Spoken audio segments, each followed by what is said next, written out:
Bismillahirrahmanirrahim. Assalamualaikum warahmatullahi wabarakatuh dan selamat pagi. Waalaikumsalam Waalaikumsalam warahmatullahi warahmatullahi wabarakatuh. wabarakatuh. Pagi, Pak. Bagaimana kabar kalian semua? Alhamdulillah Alhamdulillah sehat. baik, Pak. Alhamdulillah baik, Pak. Alhamdulillah. Kalau begitu, kita mulai sesi pembelajaran kita. Hari ini kita akan mempelajari materi yang sangat penting terkhusus seperti kalian mahasiswa pendidikan teknik informatika dan komputer. Materi kita hari ini yaitu algoritma dasar. Sebelum saya masuk ke pembahasan, ada yang tahu apa itu algoritma? Nah, Khairun Pak, Nisa Fakata, silahkan. algoritma adalah serangkaian langkah atau instruksi yang sistematis dan terdefinisi dengan baik untuk menyelesaikan suatu masalah atau mencapai tujuan tertentu. Nah, betul sekali. Algoritma adalah langkah-langkah penyelesaian masalah secara terstruktur. Kenapa kita harus mempelajari algoritma? Karena tanpa algoritma itu, program kita cuma sekumpulan kode tanpa arah, seperti mobil tanpa setir. Nah, dengan algoritma, kita bisa menyelesaikan masalah secara sistematis, logis, dan efisien. Kalian pernah kan pusing lihat kode program sendiri? Itulah gunanya algoritma sebagai petunjuk jalan sebelum ngoding. Sebagai contoh awal algoritma, kalian ingin membuat sebuah kopi. Pasti pertama yang kalian lakukan adalah memasak air, menyiapkan gelas, memasukkan kopi, menuang air panasnya, aduk lalu selesai. Itulah dinamakan dengan algoritma. Bisa dibilang sebuah langkah-langkah untuk melakukan sesuatu.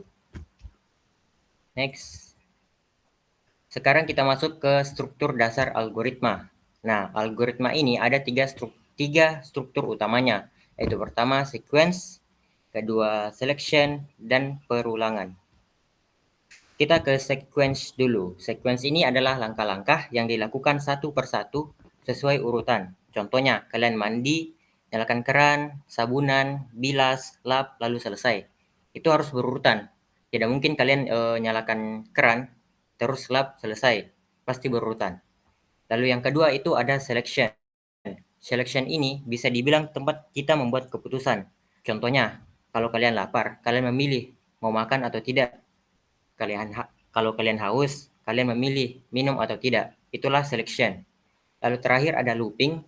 Looping atau perulangan dalam algoritma adalah proses mengulang suatu instruksi atau perintah berkali-kali selama syarat tertentunya masih terpenuhi.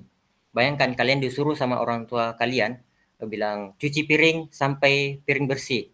Nah, selama masih ada piring kotor, kalian terus mengulangi langkah. Pertama, ambil piring, kedua, sabun, tiga, bilas, empat, taruh. Taruh di rak. Nah, itulah contoh looping. Kalian mengulang-ulang proses itu sampai syarat terpenuhi. Sebelum saya lanjut, ada yang ingin ditanyakan? Nah, silahkan Nur Khalisdah. Nah, kan dalam struktur algoritma itu ada berurutan. Nah, bagaimana kalau algoritmanya itu tidak berurutan, Pak? Apakah masih bisa disebut sebuah algoritma atau tidak? Nah, pertanyaan yang bagus. Jawabannya itu kalau langkah-langkahnya tidak berurutan, maka itu bukan sebuah algoritma yang benar. Kalau tidak ada urutan yang logis dan sistematis, maka itu bukan sebuah algoritma. Bagaimana? Bisa dipahami? Ya, bisa, Pak. Oke, kita lanjut ke slide keempat.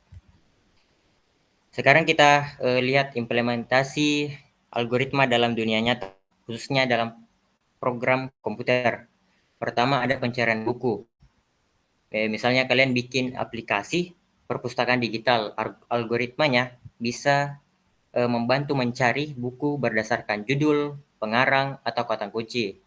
Lalu yang kedua, itu ada pengurutan nilai. Kalian bisa mengurutkan nilai siswa dari yang tertinggi ke rendah dengan algoritma seperti bubble sort, quick sort, dan lain-lain.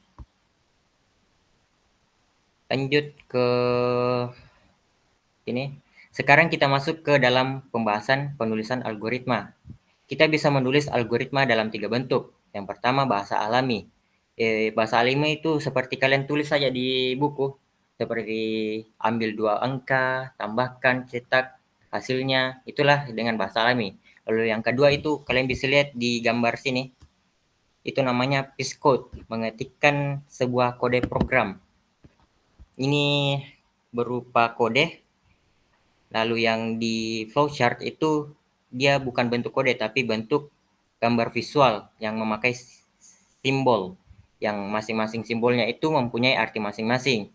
Ada yang oval, itu artinya mulai atau selesai, ada yang parallelogram, input atau output, ada yang persegi panjang, yaitu proses, lalu ada yang belok ketupat, yaitu percabangan.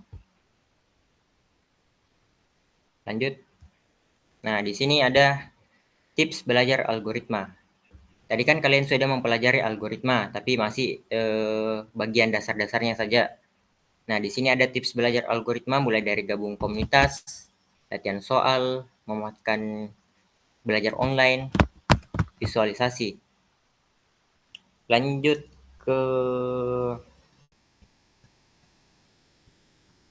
kesimpulan. Sebelum saya baca kesimpulan, apakah ada yang ingin ditanyakan?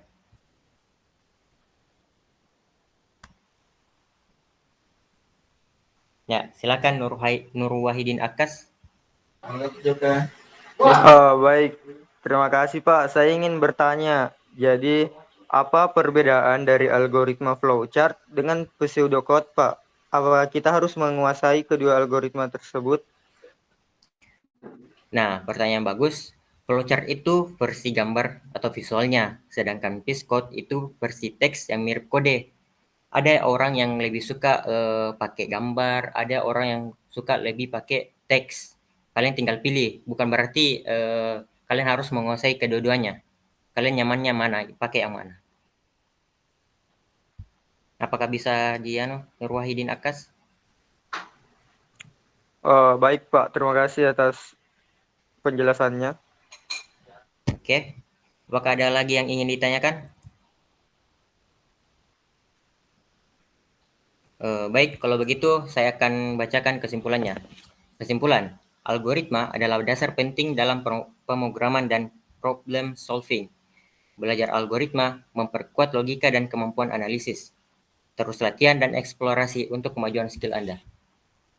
Itulah materi singkat kita hari ini. Saya tutup materinya dan sampai jumpa di pertemuan selanjutnya. Sekian, Assalamualaikum warahmatullahi wabarakatuh.